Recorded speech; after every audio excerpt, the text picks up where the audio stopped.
Now, when they found that ancient Greek computer thing, The rear gears whispered of eclipses and calendars, but the front was gone. Silenced for 2,000 years. Now that silence has been broken. This was a spectacular device. It's an analog computer. It doesn't use digital. It uses wheels and gears. This was a device that we wouldn't see again for another 2,000 years. Artificial intelligence restored the fractured inscriptions letter by letter, handing engineers the blueprint to rebuild what was missing. After they were able to finish their thousands of scans of the 82 pieces, something truly amazing emerges, and that is they find lighting. Piece by piece, the lost half returned, and what it calculates is enough to terrify historians. And they also use a computed X-ray tomography to get closer looks on the inside. What this will help them to do is to create a highly detailed 3D image of the mechanism for the very first time. What we found and the half that's gone. The spring of 1900 began like countless others on the Iron Sea. Calm waters broken by storms. Sailors waiting for windows to dive. But one crew wasn't after treasure or lost history. They were sponge divers from the island of Simei working under their captain Dimitrios Kandos. When bad weather forced them to anchor off a small rocky island called Antikythera between Crete and the Pelopine, they decided to make use of the time by diving. What unfolded changed archaeology forever. Kandos sent his diver Elias Stadiatus into the water dressed in the heavy canvas suit and copper helmet that were standard at the time. Stadiatus dropped to the seabed, settling at a depth of about 150 feet. What he saw made his blood run cold. Tangled shapes filled his view. Bodies twisted together in eerie silence. Terrified, he yanked his signal line and shot back to the surface. Convinced he had stumbled onto a mass grave. But these weren't corpses. They were statues. Bronze figures frozen mid-stride, toppled in the wreck of an ancient ship. When Kandos himself descended to sea, he surfaced with proof. A bronze arm green with centuries of corrosion. That single relic marked the beginning of the very first organized underwater excavation in Greek waters. Over the following year, the Greek navy joined the divers, recovering marble statues, fine glassware, coins, and countless broken artifacts. By 1901, crates of this astonishing cargo were being unpacked in the National Archaeological Museum in Athens. Among them sat an unimpressive lump of corroded bronze and rotted wood. Dismissed as nothing more than debris. It sat untouched until May 17, 1902, when museum scholar Vallejo Stai spotted something extraordinary peeking through the crust, a bronze gear with teeth. That discovery opened the door to one of the greatest puzzles in archaeology, the Antikythera Mechanism. The machine recovered from a ship that sank in the second quarter of the 1st century BC was older than the wreck itself. Scholars now date the mechanism to several decades earlier, making it more than 2,000 years old. Today, what survives is just 82 fragments, about a third of the original. Yet, even in ruin, those fragments preserve 30 interlocking bronze gears. The largest spans a little more than 5 in across, with hundreds of teeth carefully cut by hand. All the surviving pieces are now housed in the Athens Museum, displayed behind glass, still bearing scars of the sea. These fragments are our hard boundary. They are the bedrock of every theory because we must begin with what is physically there, bronze, teeth, and scratched inscriptions before we imagine what was lost. The largest surviving piece, Fragment A, holds most of the gear work. Others preserve parts of circular scales and faint letters carved into the metal. In the 1970s, early X-ray studies hinted at the mechanism's complexity. But the real leap forward came in 2005 when a joint team from Britain and Greece brought cutting-edge imaging equipment into the museum. One machine was a 12-ton computed tomography scanner nicknamed the Blade Runner, built in the United Kingdom. It blasted high-energy X-rays through bronze from all angles, producing cross-sections that could be stacked into a three-dimensional view. The other was a reflectance imaging system from Hewlett-Packard, which allowed researchers to virtually relight the surface and pull out faint scratches invisible to the naked eye. Over the course of 2 weeks, the team revealed not only the hidden gears, but also thousands of text characters engraved on the plates. For the first time since the wreck, the machine itself spoke again through its own inscriptions. There was a twist. The highest magnification scans designed to capture details at a resolution of just a few thousandths of an inch were marred by glitches. In the 2005 session, roughly 25 of nearly 3,000 scan slices failed to record, and the fragment itself may have shifted slightly. The result was blur and stripes, exactly where researchers most needed clarity. But in 2018, the University College London team returned to the raw data. They painstakingly reprocessed it, filling the missing slices and correcting distortions. The reconstruction sharpened, new letters came into focus, and several contested readings gained certainty. This mattered deeply.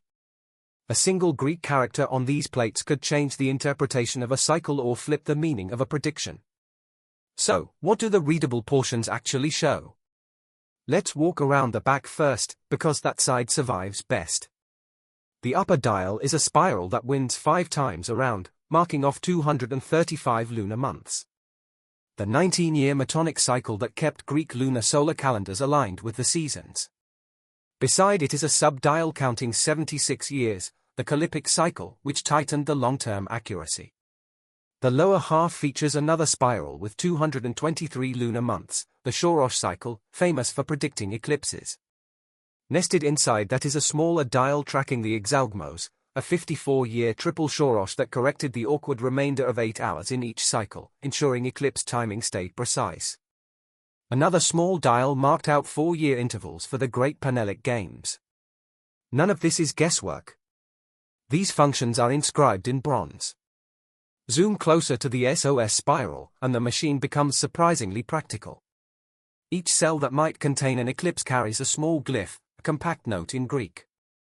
A letter signals whether it is lunar or solar, sigma for Selene, the moon, order for Helios, the sun. A symbol resembling an anchor, actually a ligature of omega, and rho means hour, followed by a letter number indicating the time. Phrases like of the day or of the night warn whether an eclipse would be visible from Greece. Beneath each glyph sits an index letter pointing to a block of explanatory text. Those texts describe details like the direction the shadow would come from, how much of the sun or moon would be covered, and even color cues that could be expected. Imagine a user turning the crank to a month, seeing the dial flag in eclipse and then reading off the type, the timing, and the fuller description. For a device from the 1st century BC, that is breathtaking. The inscriptions also reveal a cultural fingerprint. In 2008, a major study of the back text identified the full set of month names on the Metonic dial. They did not match the well-known Athenian calendar. Instead, they belonged to the Corinthian family of calendars used in Western Greece, particularly Apris and Corcyra. Scholars now believe the sequence best fits the Apirate calendar, possibly tied to the colony of Ambracia. Calendars are cultural markers. By engraving those month names, the maker effectively signed the device's civic identity. The front of the mechanism is far less complete. The gears and plates that once stood proud of the main frame are gone, leaving only fragments of the cover plates. Yet, those covers were inscribed, and their surviving lines are gold. In 2016, researchers published a critical edition of what they called the front cover inscription. These texts are not poetic riddles. They are lists of exact planetary relations for each of the 5 known planets: Mercury, Venus, Mars, Jupiter, and Saturn. The inscription spells out how many synodic cycles or phase returns with respect to the Sun equal whole numbers of years and full revolutions through the zodiac. In plain terms, the cover lays down the integer ratios that the missing geared trains had to reproduce. When it says that after a given number of years, a planet completes a precise number of synodic cycles and zodiacal revolutions. That is not a hint. It is a requirement. Any reconstruction of the front must satisfy those ratios. This is what makes the missing half such a challenge. We are not free to imagine any design of the sky we like. The surviving gears show what techniques the builders used. The inscriptions dictate which mathematical periods had to appear, and the physical space available in front of the frame sets hard limits on how many wheels and tubes could fit without clashing. A viable reconstruction has to satisfy all 3 constraints at once: mechanical, mathematical, and spatial. And that's where the real challenge begins. Rebuilding the lost front and proving it could actually work. How we rebuilt the missing front. The missing front half of the Antikythera mechanism wasn't pieced together by guesswork, but by careful engineering. Step by step, researchers took the hard facts already nailed down: gear counts, tooth sizes, surviving inscriptions, and the literal bronze framework, and used them as inputs to build the half that no longer exists. And before the gears could be rebuilt, artificial intelligence gave scholars a head start. A model called Ithaca, created by DeepMind, helps restore broken Greek inscriptions. On its own, it predicts missing letters with about 62% accuracy. But when used alongside human historians, it raises their accuracy from about 25 to more than 70. This matters because the numbers carved on the cover plates are the very targets the front has to hit. Cleaner, more confident readings narrowed the design options, shrinking guesswork and tightening the path forward. The first person who truly proved the front could be more than a thought experiment was Michael T. Wright in the early 2000s. Wright, then a curator at the Science Museum in London, hand-built working models. He introduced epicyclic gearing, small gears mounted on arms that orbit around larger gears to capture the non-uniform motion of planets. He also used the pin and slot device, a clever setup where a pin moving inside a slot forces the follower gear to speed up and slow down smoothly. Ancient Greek astronomers expected such irregular motion because planets appear to change. Speed in the sky. Wright even built a full planetarium model long before the cover inscriptions were fully deciphered. Was his layout perfect? Number. But he demonstrated in solid brass that the front could indeed carry planetary motions using techniques that fit the ancient Greek toolkit. His builds moved the debate from maybe to yes, we can do this. Later teams stood firmly on that foundation. The decisive leap came in 2021 when a University College London team unveiled what they called their model of the cosmos. This wasn't a pretty drawing or a computer animation. It was a full front-side architecture that had to obey hard rules. It had to fit inside the physical clearances left in the surviving frame. It had to reproduce the exact integer period relations carved into the inscriptions, and it had to allow shafts and tubes to pass through the middle without colliding. At the heart of this design sits a small dome for Earth and a system for the Moon. Around that core, the planetary gear trains are wrapped so that their outputs feed into a bundle of thin nested tubes at the center. The researchers called this bundle the Central Coaxial Output or CCO, and it is the backbone of the whole system. It lets multiple displays share the same hub without crashing into each other. The face of the mechanism in this reconstruction is arranged as concentric rings rather than a crowd of overlapping pointers. That may sound cosmetic, but it is actually crucial. Rings reduce parallax problems. The difficulty of reading multiple hands layered on top of each other, and they match what the surviving user manual text says about a cosmos arranged in rings. One of the smartest packaging moves was the relocation of the initial drive gears for the true Sun and the three outer planets, Mars, Jupiter, and Saturn. Earlier reconstructions placed those starter gears behind the large circular plate, which the 2021 paper calls the CP. That decision always created a nightmare. To reach around, you needed awkward brackets that added bulk and were unlikely for ancient builders. The UCL team solved it by moving those gears to the front. That single shift opened up space, eliminated the bracket problem, and gave each planetary train a clean path to the central output. At dead center sits a fixed gear labeled 56 in the paper, and compact epicyclic sets ride on that fixed anchor. You only find a move like that after weeks of virtual layouts that crash into themselves until one gap appears and everything suddenly fits. Part of what makes this layout elegant is gear sharing. Instead of designing each planet from scratch, the UCL team let several trains borrow key wheels. The true Sun shares a gear labeled 52 with Saturn and uses the same fixed gear 56 that anchors all three superior planets. Mars and Jupiter share another gear labeled 64. That kind of economy is essential when the space you have is measured in tenth of an inch. Every extra arbor adds thickness and every new wheel risks a clash. By sharing gears, the model stays thin and tight. The rebuild also had to respect a physical skeleton preserved in one large surviving fragment. The main drive wheel with 4 spokes and sets of pillars around its rim. Those pillars once supported 2 plates, a rectangular strap mounted on short pillars and the circular CP mounted on longer ones. The UCL design uses that frame as a sandwich. Between the big wheel and the strap, they packed 9 closely stacked layers of gearing into a space of about 0.59 inches. That cramped zone houses the mean sun drive, the lunar node mechanism, and the base of the inner planet trains.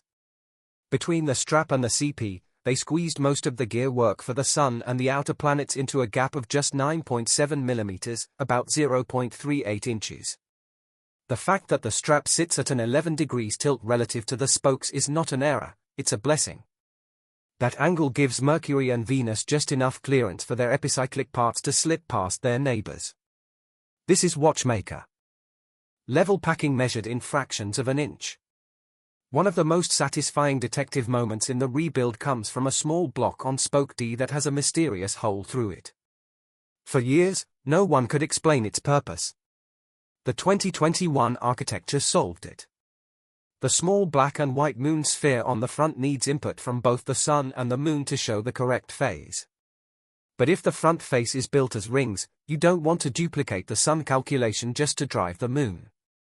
The UCL design routes a mean sun feed through a bar attached to that pierced block on spoke D, the shortest bridge across the fixed central gears to reach the lunar phase device.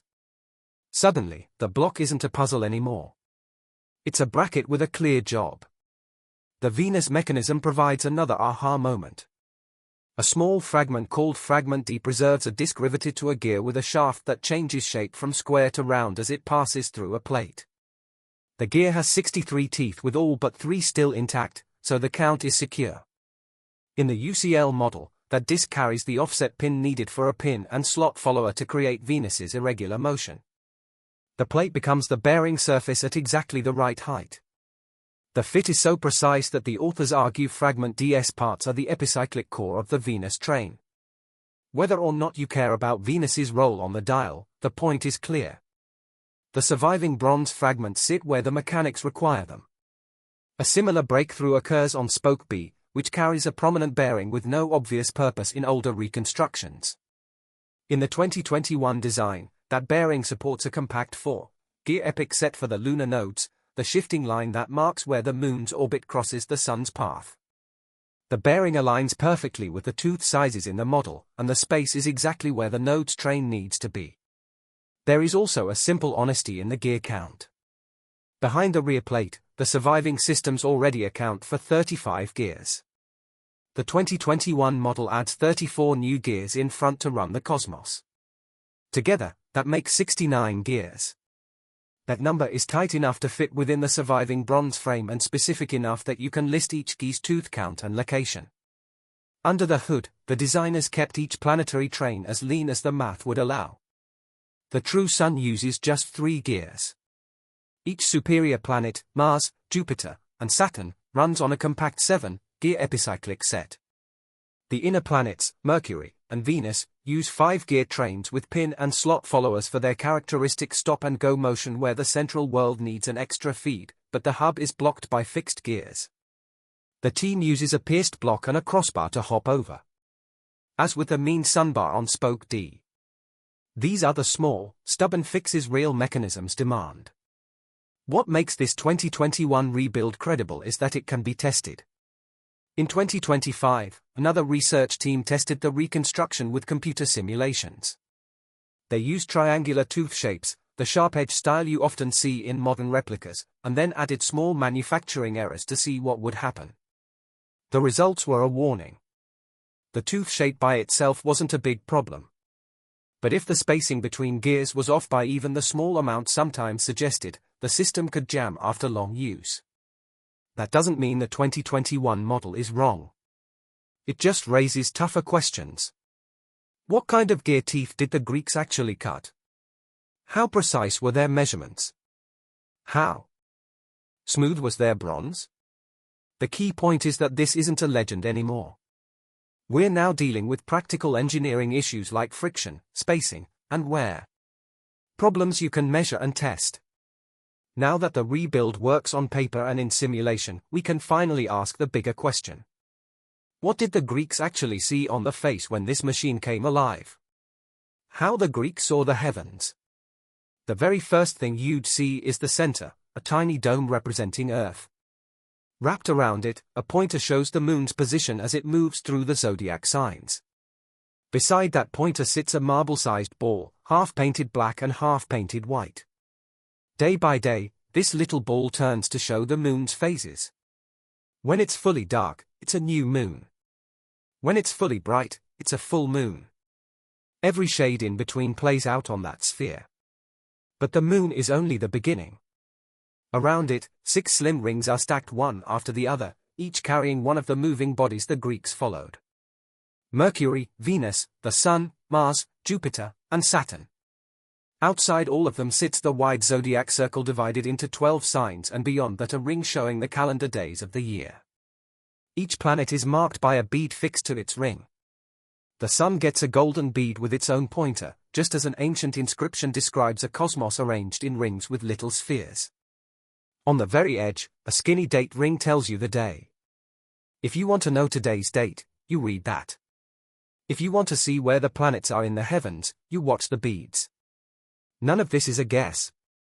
Inscriptions discovered in 2016 described the front in exactly these terms, and the 2021 reconstruction followed those words closely. Together they confirmed that this front face displayed 9 things at once.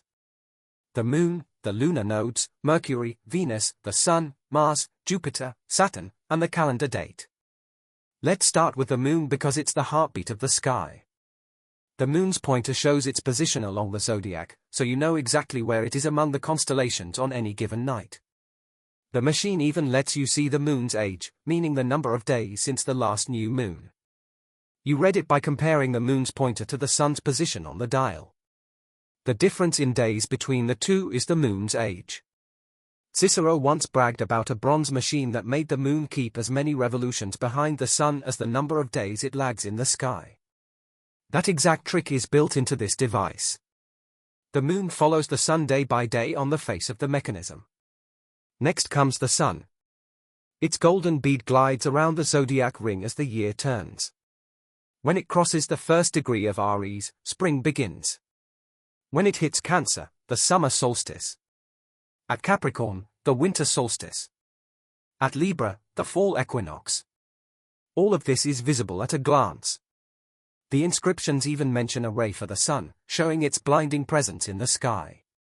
The same effect that hides planets when they pass too close to it. The 2021 reconstruction gave the Sun exactly that golden marker. Stand in front of the mechanism, and you don't need a calendar.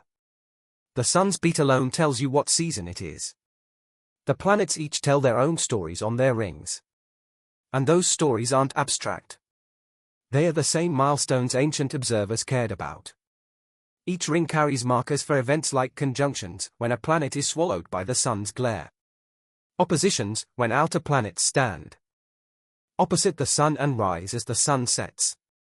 Greatest elongations, when Mercury or Venus swing farthest away from the Sun in the dawn or dusk sky. And the stations, the points where a planet seems to pause and then reverse its path against the stars. The inscription showed that the zodiac scale had little index letters for such events, and the 2021 reconstruction extended that idea to the planetary rings.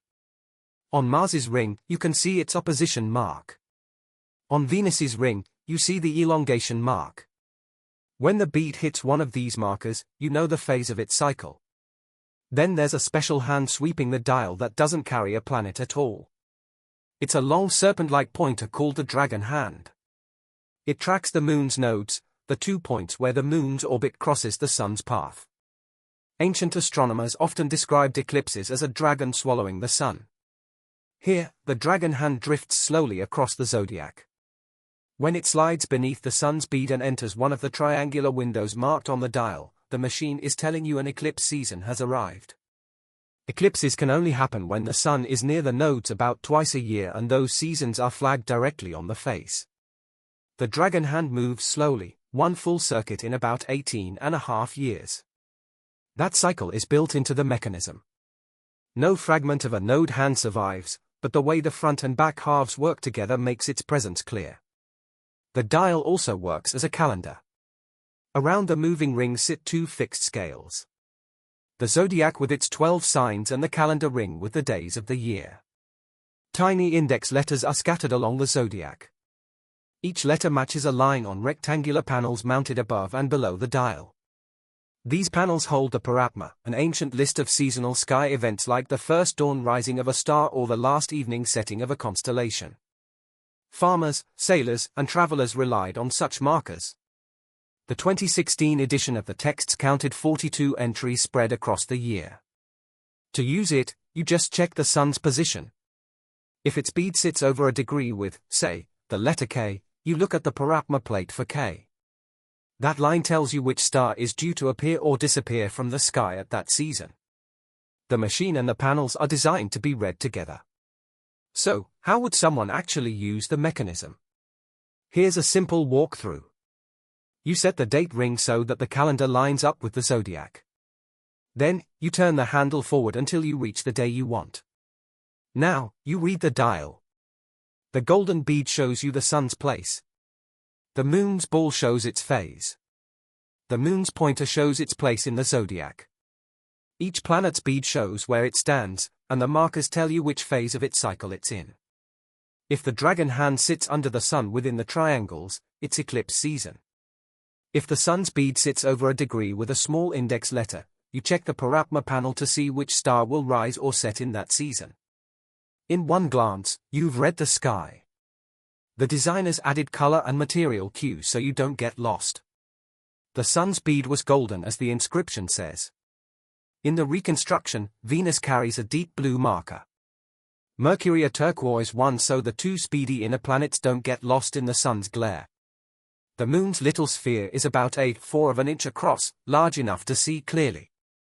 On a face where 9 different readouts are moving at once, color and size help you keep track. Spend a little time with each planet and you can feel why this changes our view of history. Saturn is the slowest, its bead creeping along its ring. Jupiter moves a little faster, but still marks grand reversals. Mars is the star of the show. When its bead hits the opposition mark, it stands opposite the sun, glowing red in the midnight sky. And the dial shows it in the same instant. Venus and Mercury never stray far from the sun. Their key moments are their greatest elongations when they shine brightest as evening or morning stars.